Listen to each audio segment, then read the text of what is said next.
অত্যন্ত সুখী বিবাহের ৩১টি নীতি। নীতিগুলো মেনে চলুন। আগামী ৬ মাসের মধ্যে আপনি আপনার বিবাহিত জীবনে অনেক পরিবর্তন দেখতে পাবেন।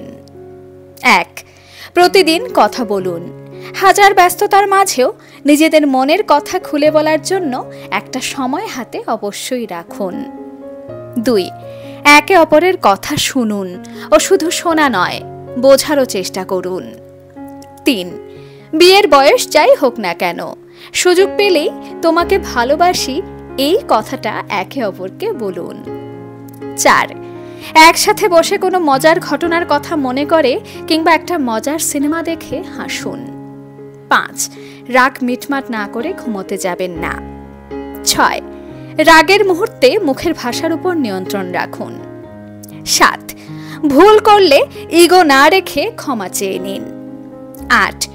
একে অপরকে ক্ষমা করতে শিখুন। ৯. নিন্দা নয়, একে অপরের প্রশংসা করুন। ১০. ভুল শোধরে দেবার নামে পার্টনারকে অপমান করবেন না। ১১. নিজের মনের ইচ্ছেগুলোকে একে অপরের কাছে প্রকাশ করুন। ১২. শারীরিক সম্পর্ককে গুরুত্ব দিন। ১৩. ছোট ছোট খুশির মুহূর্তগুলোকে দুজনে মিলে সেলিব্রেট করুন। ১৪. একে অপরের বেস্ট ফ্রেন্ড হয়ে উঠুন। ১৫. একে অপরকে কিচ্ছু আড়াল করবেন না। ১৬. দায়িত্ব দুজনের মধ্যে ভাগ করে নিন। ১৭. একে অপরকে সম্মান করুন। ১৮. বাড়ির পরিবেশকে দুজনই সুন্দর ও সুস্থ রাখার চেষ্টা করুন। ১৯. একে অপরের ক্যারিয়ারকে সিরিয়াসলি নিন এবং একে অপরকে সাপোর্ট করুন। ২০. স্বপ্ন পূরণে একে অপরকে সাহায্য করুন। ২১. একে অপরের নিজস্বতাকে সম্মান করুন। ২২. একে অপরের যত্ন নিন, শরীর স্বাস্থ্যের খেয়াল রাখুন। ২৩. টাকা পয়সা সংক্রান্ত কিংবা যে কোনো বড় সিদ্ধান্ত দুজনে একসঙ্গে মিলে নিন। ২৪. একে অপরকে দোষারোপ করা থেকে বিরত থাকুন। ২৫. জীবনের সমস্ত ওঠানামাকে একসাথে ফেস করুন। যে কোনো একজনের একার কাঁধে সব ভার নিতে দেবেন না। ২৬.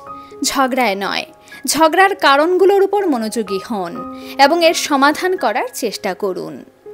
২৭. একে অপরের সাহায্য নিন। আমি সব জানতা এমন মানসিকতা রাখবেন না। ২৮. একে অপরকে ঠকাবেন না। তৃতীয় কোনো ব্যক্তিকে নিজেদের মাঝে আসতে দেবেন না। ২৯. একে অপরের পরিবারকে সম্মান করুন। ৩০. কথা দিলে কথা রাখার আপ্রাণ চেষ্টা করুন। ৩১. নিজেদের বিবাহিত জীবনকে অন্যের বিবাহিত জীবনের সাথে ভুলেও তুলনা করবেন না। এর মধ্যে আপনি কতগুলো নীতি অলরেডি ফলো করেন সেটা অবশ্যই আমাদের লিখে জানাবেন। ভালো থাকবেন। ধন্যবাদ।